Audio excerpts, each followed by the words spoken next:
Hola a todos y bienvenidos. Seguro que os suena esto de la crisis de la lectura. Últimamente no paramos de oír titulares súper alarmantes que hablan de un declive, de que la gente ya no lee. Bueno, pues hoy vamos a meternos de lleno a ver qué hay de cierto en todo esto y de dónde sale tanta preocupación. Es la típica frase que escuchas por ahí, ¿no? Los chavales de hoy no saben leer. La alfabetización está por los suelos. Uf, suena tremendo, ¿verdad? Casi apocalíptico. Pero, ¿es para tanto? ¿Qué parte de esto es real y qué parte es un poco exageración?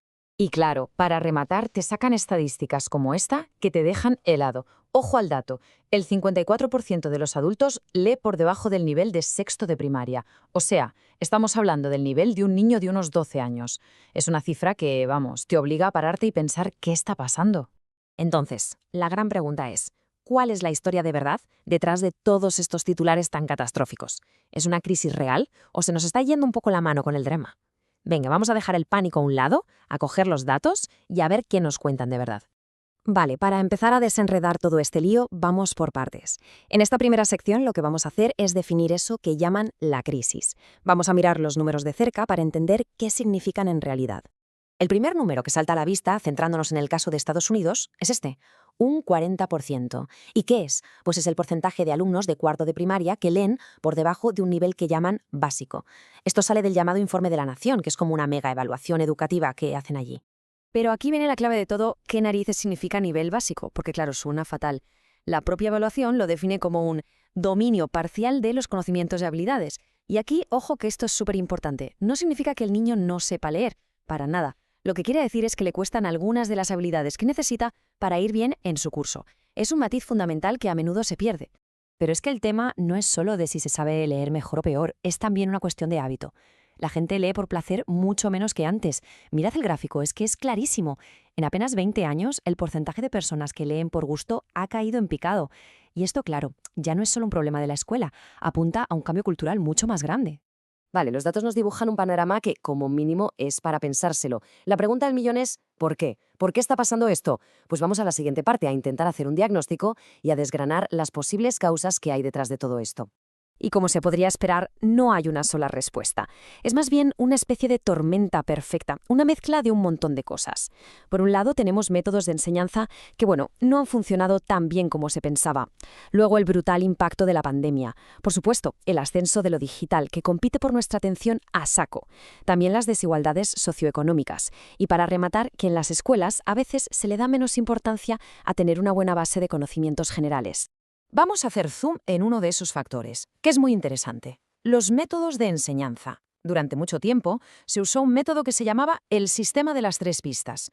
La idea era que en vez de enseñar a los niños a descifrar las palabras sonido a sonido, se les animaba, a adivinarlas, a ver el dibujo, a pensar en el contexto, a mirar la primera letra. Al principio parecía que iba bien, pero ¿qué pasaba? Que cuando llegaban a tercero de primaria, sin dibujitos y contextos más complejos, empezaban los problemas gordos de comprensión. Y entonces llegó la pandemia y lo puso todo patas arriba. El ausentismo crónico, o sea, faltar mucho a clase, casi se duplicó. Hablamos de casi 15 millones de estudiantes.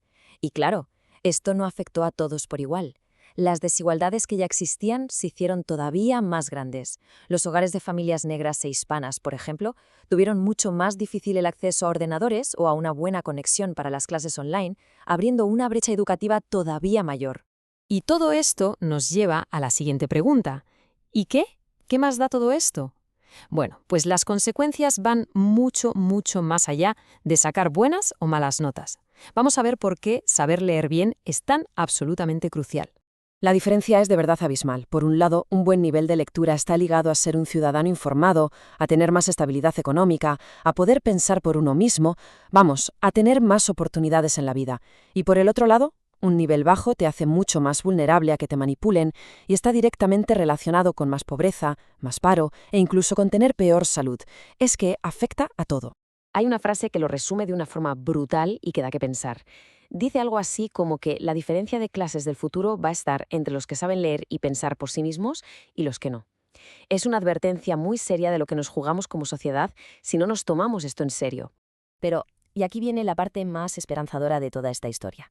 Porque resulta que este declive no tiene por qué ser así. Hay sitios que han demostrado que se le puede dar la vuelta a la tortilla. ¿Y de qué manera? Atención a esto, el caso de Mississippi. En 2013 estaban en el puesto 49 del país en lectura, o sea, casi los últimos de la fila.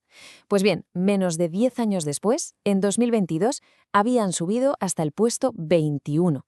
Una remontada espectacular. Y todo esto mientras la mayoría de los demás estados iban para atrás. Y no fue magia. Fue el resultado de un plan muy claro y basado en lo que dice la ciencia. Se apoyaron en 4 pilares. Primero, foco total en la fonética, en lo que llaman la ciencia de la lectura. ¿Esto qué es? Pues básicamente enseñar al cerebro a conectar las letras con sus sonidos, que es la base para leer bien. Segundo, invirtieron pasta en formar a los profes. Tercero, se pusieron las pilas para detectar pronto a los niños con dificultades y ayudarles. Y cuarto, una medida más dura, hacer repetir a algunos alumnos de tercero para que tuvieran tiempo de ponerse al día.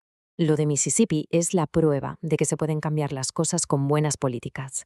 Pero esta historia tiene también una parte muy personal, que nos toca a todos. Y para eso tenemos que hablar de nuestro cerebro. La neurociencia en esto es súper clara. Leer no es algo pasivo que haces y ya está. No. Leer literalmente te cambia el cerebro. Fijaos en la diferencia. Estar haciendo scroll sin parar en el móvil nos encoge la capacidad de atención y nos acostumbra a no profundizar en nada. En cambio, coger un libro y leer de forma concentrada puede aumentar la concentración hasta un 50%, pone en marcha la parte del cerebro que se encarga del pensamiento crítico y desarrolla la inteligencia emocional. Al final, cada día elegimos si entrenamos nuestro cerebro para la distracción o para pensar mejor. Y hablando de entrenar el cerebro desde el principio, aquí va un dato es para caerse de espaldas. Solo un 2% de los adultos con niños pequeños en Estados Unidos les leen con regularidad. Un 2%. Es una oportunidad de oro que se está perdiendo para crear la siguiente generación de lectores. Entonces, ¿qué se puede hacer a nivel personal? Pues mirad, de todas estas investigaciones sale una especie de reto, un experimento de 30 días para, digamos, recablear el cerebro. El plan es súper sencillo. Primero, leer de 20 a 30 minutos cada día, sin excusas. Segundo, elegir libros que te hagan pensar un poco, que te supongan un pequeño reto. Y tercero, leer cosas distintas, de diferentes temas, para que el cerebro haga nuevas conexiones. La ciencia lo tiene clarísimo. Leer nos recablea el cerebro para ser más inteligentes. Así que la pregunta que queda flotando al final es, ¿qué va a construir cada cual con el suyo?